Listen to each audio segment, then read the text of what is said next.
모두도 한중협력의 새 출발점에 섰다는 내용과 함께 대규모 경제 화제단을 언급하면서 양국 관계의 원동력이라고 보도하면서 분위기를 띄웠습니다. 네, 중국의 한한령 해제는 앞으로 어떻게 되는 건가요? 네, 정상회담 내내 화기애애한 분위기가 이어졌지만 한한령에 대해서는 온도차가 있었습니다. 이 문화예술계에서는 이번 회담을 계기로 중국에서 K-팝 공연이 열리는 게 아니냐 이런 기대감이 있었는데요. 결국 무산이 됐습니다. 이 청와대는 회담의 성과로 이 정기적이면 단계적인 문화 콘텐츠 교류에 관한 공감대를 언급했습니다. 그런데 반면 중국은 구체적인 계획 대신 청소년과 미디어, 스포츠에 대한 이 인적 교류를 확대하자며 애둘러서 표현을 했습니다. 위성락 국가안보실장은 이에 대해서 부담이 적은 분야부터 확대해 나가기로 했다면서 드라마나 영화 분야도 실무부서 간의 협의를 통해 진전을 모색하기로 했다고 설명했습니다. 네, 그리고 마지막으로 민감한 양국의 현안도 다뤄졌죠. 네, 서해 구조물 문제가 대표적입니다. 이번에 다뤄진 현안인데요. 청와대는 이번 회담을 계기로 건설적인 협의를 이어가기로 했다. 이렇게 밝혔습니다. 이 서해 경계가 확정되지 않은 상황을 고려해서 이 차관급 회담을 통해 논의를 진전시키기로 합의했다는 겁니다. 정부는 또 불법 부업 문제와 이거에 관련해서도 중국 측에 협조를 당부했습니다. 한중 관계의 안정적이고 장기적인 발전을 위해서는 서해를 평화롭고 공영하는 바다로 만드는 것이 중요하다는 데 인식을 같이 했고, 네, 이 밖에도 우리 정부는 한반도 평화, 중국 측은 항일과 대만 문제에 각각 방점을 찍으면서 이 양국의 이견과 과제가 드러나기도 했습니다. 네, 잘 들었습니다. 지금까지 베이징 이도석 선입니다. 500m 그런데 이렇게 우호적인 대화 자체가 불가능했던 기간이 순간이 길었습니다. 2019년 사드 문제로 시작된 갈등은 한한령과 외교 결례, 교류 중단으로 이어졌습니다.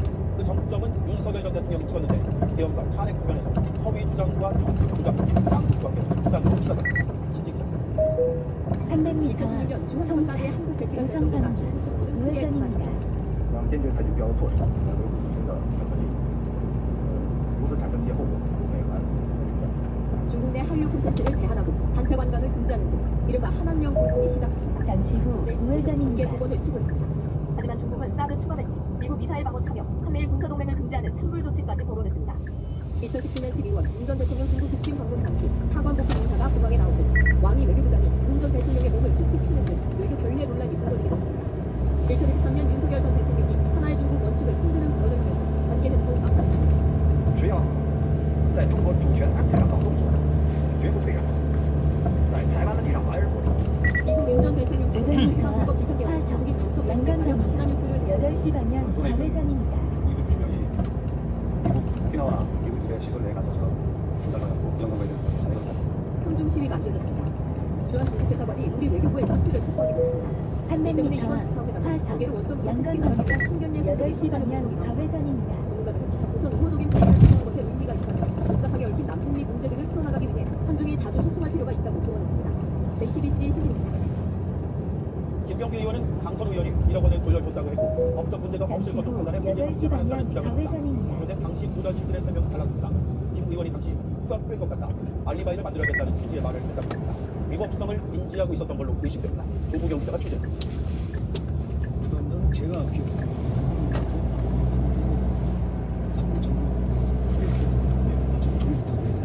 김병기 의원은 시의원 후보자로부터 1억 원을 받았다던 강선우 의원의 말이 바뀌었고 그 말을 믿고 인선 환급 문제를 제기하지 않았다고 주장하고 있습니다. 이때 변호사 자격을 가진 당시 보좌진들의 의혹도 구했다고 했습니다. 변호사들이 판단이 500m 앞 용소 교차로에서 신항 양강연행 전국지센터 방면 8시 방향 좌회전입니다. A씨는 돈을 빌려도 봐야 소용없다, 의미 없는 얘기다, 이후에 대화가 남은 걸로 기억한다고 했고 B씨는 정치자금법상 받기만 해도 범죄가 된다는 점을 들어 문제 없다는 건 300m 할수 없는 용소 조언을 교차로에서 A씨는 신항 김 의원이 박 의원과 양강연행 앉아있는 전국지센터 소각된 것 방면 같다, 일리가이를 8시 만들어야겠다는 방향 좌회전입니다. 차로를 이용하세요. 하고 있었던 걸로 의심을 했습니다.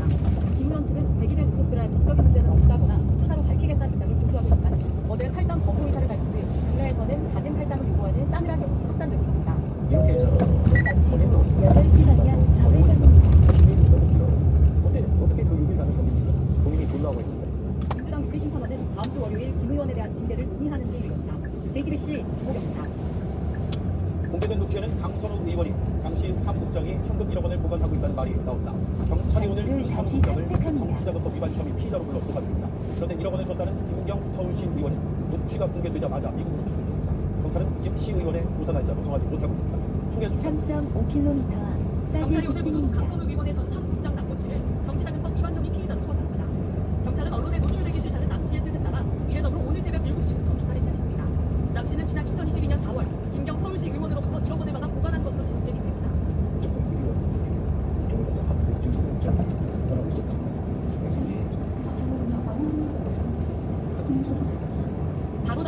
시의원은 단수 공천됐습니다.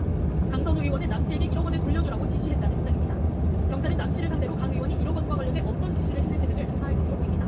김 시의원은 공천의 대가로 금품을 제공한 사실이 없다는 입장만 밝히고 곧바로 미국으로 출국했습니다.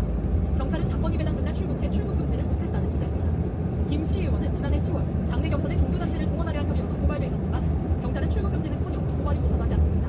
경찰은 김 시의원에게 조속한 귀국을 요청하고 있다는 입장입니다. JTBC 송희수입니다. 이해훈 기획예산처장관 후보자 재산이 수년 사이 100억 원 넘게 늘었습니다.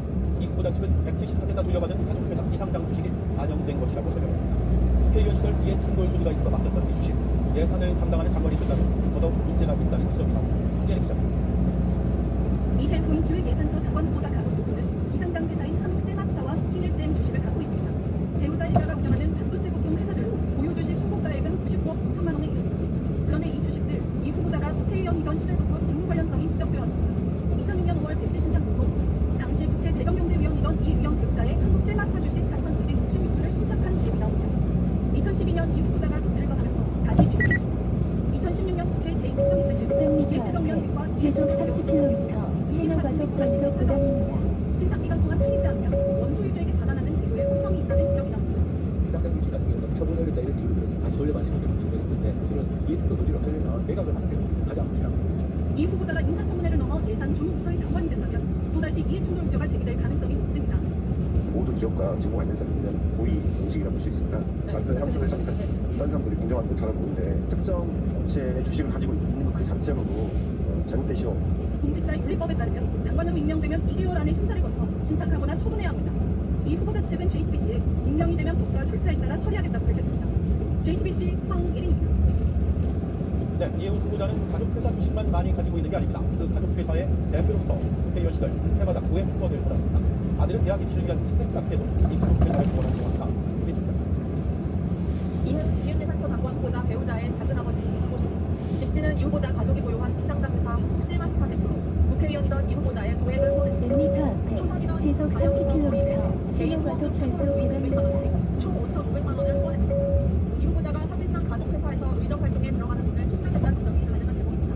한국실마스터는 JTBC가 입수한 이 후보자 셋째 아들의 대학 입시 자기소개서 포함된 문자갑니다. 교내 활동 서술란에 경제 경영 동아리 운영 기능을 소개하면서 이 회사 임원과 접촉했고 견학을 주도했다고 쓰것입니다. 이 후보자 자녀가 실제 견학을 한 것이 맞는지 물어 직접 회사를 찾아갔지만 관계자들은 답변을 거부했습니다. 실제분들께서 고등학교 시절 조사를 그것도 아버지는 알까요? 이 후보자 측도 신탁기에 가족회사를 등원한 것 아니냐는 의혹에 개인정보라며 답변을 피했습니다. 가족 간의 고액 후원에 대해서도 법적으로 문제가 없다는 입장입니다. 의혹이 끊이지 않는 후보자의 야당은 자진 사퇴를 촉구하고 있지만 정신 건강을 위해서 자신 사퇴해야 합니다. 이 후보자는 전문가들을 만나 정책 방향을 논의하는 등 정면 돌파 의지를 드러냈습니다. JTBC 고민주입니다. 윤석열 전 대통령 체포 방해 사건 재판부가 예정대로 다음 주 금요일 1심 선고를 하겠다고 밝혔습니다. 내란 재판부도 4일 내 결론을 종결하겠다는 것을 분명했습니다.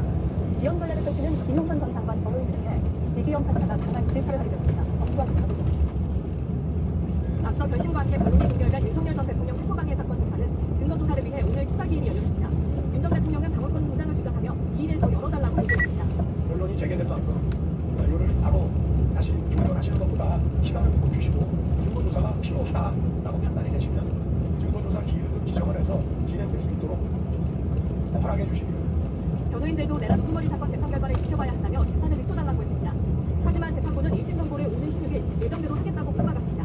결론 종결합니다. 선고 기일은 그대로 2026년 1월 16일 오후 2시에 이번 법정에서 선고하겠습니다.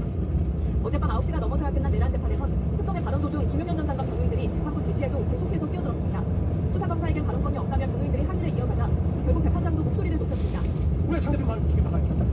그런 분들이 있었어요. 아까 민주주의 자유주의 실권 얘기했잖아요. 결국에 남의 말 막으시는 분들이 무슨 민주주의 자유주의 얘기합니까? 그건 아니죠. 이런 모습을 뒤에서 지켜보는 윤 전 대통령이 웃는 모습도 포착됐습니다. 공판 일정과 관련해서 내란 재판부 역시 단호했습니다. 우리나라 가급적 끝내는 걸로 그냥 결승하니까 재판부는 오는 8일도 기일을 잡아 앞으로 4일간 연달아 진행하는 방안을 고려하겠다며 이번 주 안에 마무리 진행하는 1km 앞 12시 방향 출구입니다. 그런가 하면 윤석열 전 대통령이 법정에서 남탓을 하다가 제대로 다친 듯 보입니다. 개헌 직전 국무회의에 참석한 장관들이 외교나 물가 얘기를 하며 말려서 답답했다며 말상대 해주느라 발목 잡혔다고 말합니다. 국무회의가 정상적이지 않았다는 걸 자인하는 분이었습니다. 김대리 기자입니다. 2024년 12월 3일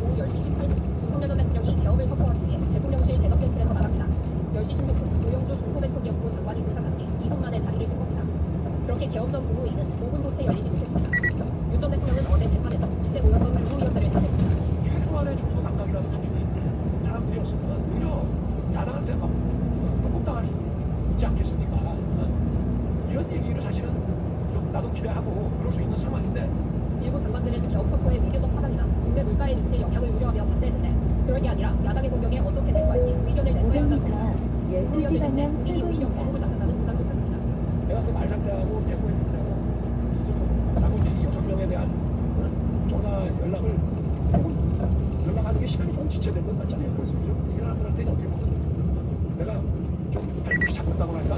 증인으로 나온 김유관 전 국방부 장관은 계엄 전 300m 국무회의에서 치열한 기회가 12시 있었다. 방향 윤 출구입니다. 전 대통령은 국무위원들의 말을 들을 생각이 없었다는 걸 자인한 셈입니다.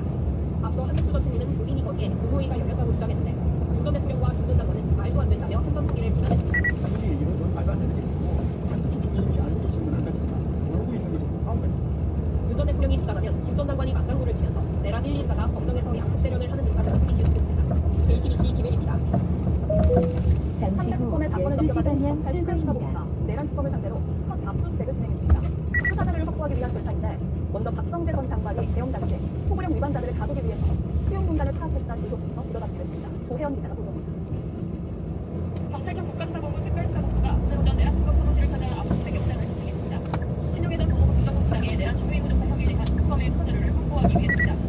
3대 특검의 수사를 넘겨받은 경찰이 강제 수사에 나선 건 500m 처음입니다. 사창 교차로에서 다라나이시 8타 수원방면 좌회전입니다. 이번에는 구치소에 3,600명가량을 수용할 수 있다는 내용이 담겼는데 박 전 장관은 이 문건을 보고받은 뒤 삭제했습니다. 신정본부장은 수사 직원에게 5방 검토를 지시한 거로 조사했습니다. 때문에 박 전 장관 내란 수사에 핵심을 300m 사창 교차로에서 다라나이시 8타 수원방면 좌회전입니다. 수용을 국간의 확인 확보를 신정본부장에게 지시해 내란 추후 이후에 조사했다고 도장에 적었습니다. 신정본부장은 통상적인 업무 차원에서 현황을 파악한 것뿐이라는 취지로 해명했습니다. 하지만 특수본은 신정본부장이 박 전 장관의 내란법 행위에 적극 동조한다고 보고 압수를 분석을 마친 뒤 소환 조사할 계획입니다. JTBC 조현입니다. 잠시 후 윤석열 전 대통령 당선 좌회전입니다. 당시 특정 종교가 대선에 개입됐다는 정교유착 의혹을 수사할 검찰과 경찰 합동수사본부가 구성됐습니다. 통일교뿐만 아니라 민주당이 특검으로 조사하자고 주장했던 신선지도 수사를 하게 됐습니다. 이자연 기자가 종교단체가 정치에 개입하고 유착했다는 의혹을 수사하기 위한 정교유착 비리수사 수사본부가 오늘 공식 출범했습니다. 600m 시속 70km 박스형 과속 단속 구간입니다. 이어서 시속 70km 과속 단속 구간입니다. 병원 가입을 계기로 신도들을 조직적으로 동원한다는 계획입니다. 3.4km 제2길 지하철까지 직진입니다. 신천지를 포함해야 한다는 민주당 안과 사실상 비슷하게 수사 대상을 놓치고 300m 시속 70km 박스형 과속 단속 구간입니다. 이어서 시속 70km 과속 단속 구간입니다. 수원은 검찰 25명과 경찰 22명, 총 46명 규모로 꾸려졌습니다. 수사를 이끌 본부장은 이태원 서울남부 지역장에 임명했습니다.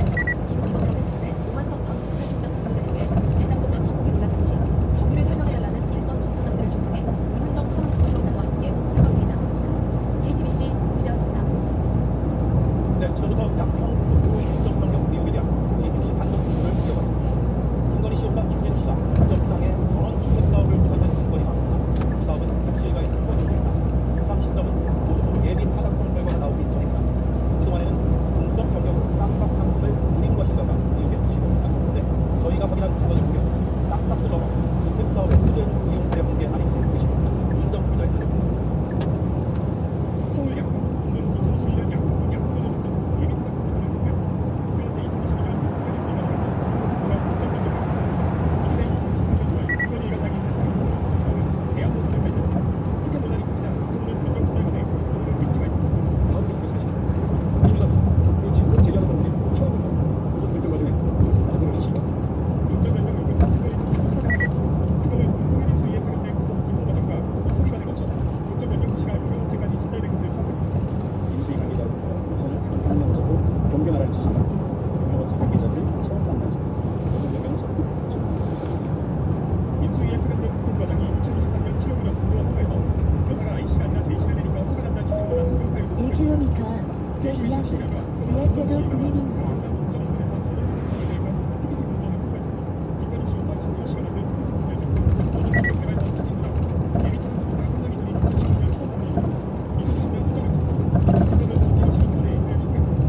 인수위는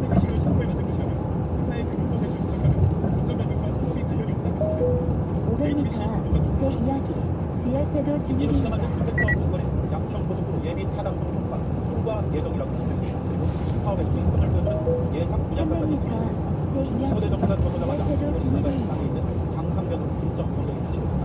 7년 됐다면 시일가에게 초대형 호재가 될 수 있었습니다. 김지훈 기자의 보도. 잠시 후 제2항 지하철로 진입입니다. ESIND가 가진 양평 강상면 회사입니다. 특검은 김씨가 2016년에서부터 2020년까지 강상면에 전원주택 개발 사업을 계획에 만든 PPT를 갖고 있습니다. 김씨가 2020년에 수정한 PPT에는 구체화된 사업 계획이 있습니다. 전원주택 개발 시 구체적인 분양가까지 적혀 있었는데 사업의 수익성에 대해 설명하려고 했던 것입니다. 특히 김씨는 이 PPT에서 양평 고속도로를 1km 지하철로 옆길입니다. 이어서 310m 우회전입니다.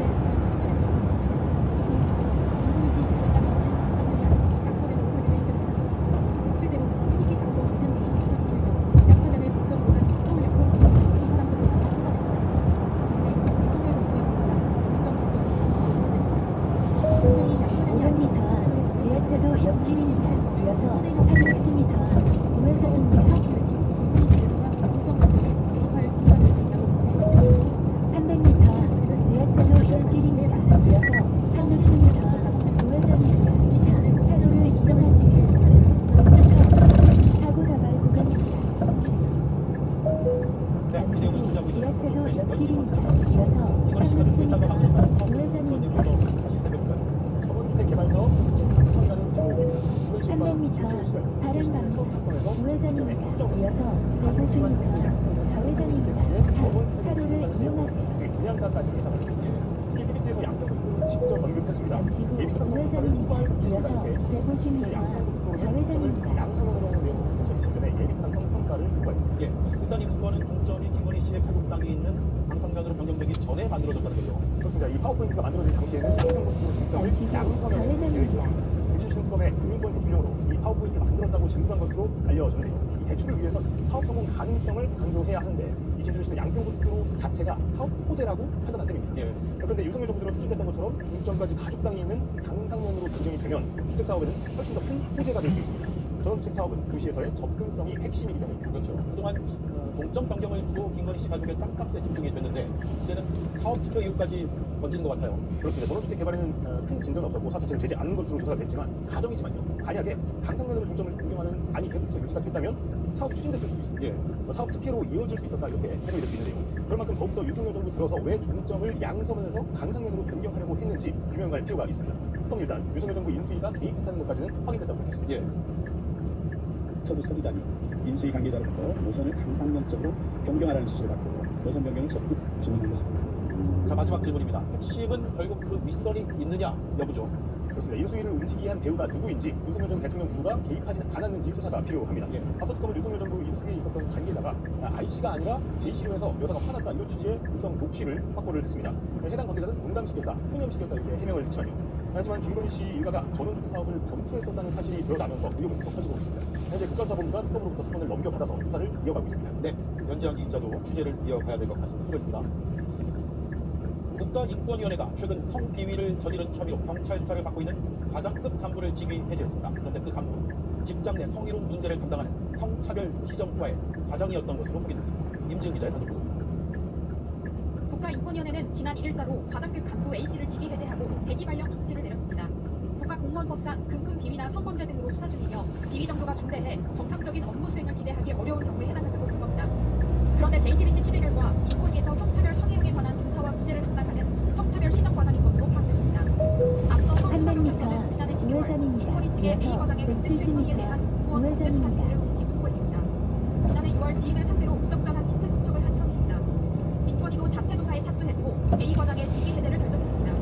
성차별 시정과는 직장 내 성희롱 사건과 성소수자 차별 등을 전담하는 인권위의 핵심 부서입니다.